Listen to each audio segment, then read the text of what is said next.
One of the greatest sins that will cause many believers to be left behind is unforgiveness. Forgiveness is not just about saying the words, "I forgive you."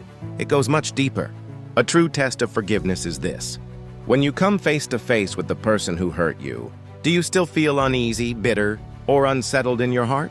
Or when you hear their voice in the presence of others, how do you feel? If you feel irritation, discomfort, or tension, then full forgiveness has not yet taken root. Someone may ask, "But how do I forgive a man who killed my father?" I also put this to you.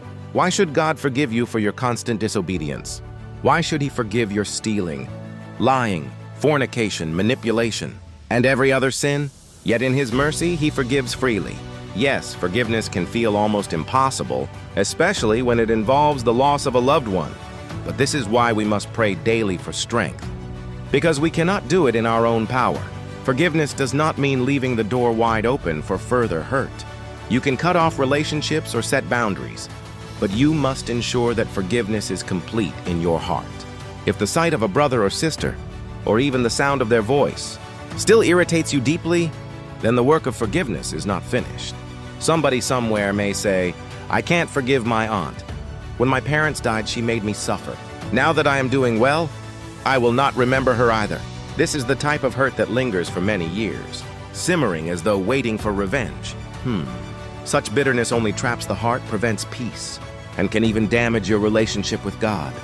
Holding on to this anger doesn't punish the other person, it punishes you. I used to be the type where I would think, honestly, I have forgiven. But then in conversations with people, when the topic came up, I would get uneasy. I would think, I could have said this, but I didn't. I could have reacted that way, why didn't I? Then I realized it was the Holy Spirit constraining my lips, teaching me to think before I speak. Because if I had spoken without His seal, it would have been destructive. I am thankful that I have progressed, and I constantly make it a daily prayer. It is hard work, but with God's grace you can sail through. Remember, you cannot expect God to forgive you if you refuse to forgive your brother or sister. Jesus is love, and if we claim to love Him, then we must walk in love and forgiveness.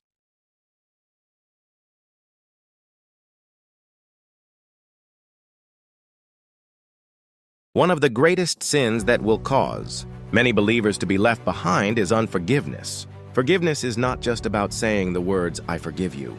It goes much deeper. A true test of forgiveness is this. When you come face to face with the person who hurt you, do you still feel uneasy, bitter, or unsettled in your heart? Or when you hear their voice in the presence of others, how do you feel? If you feel irritation, discomfort, or tension, then full forgiveness has not yet taken root.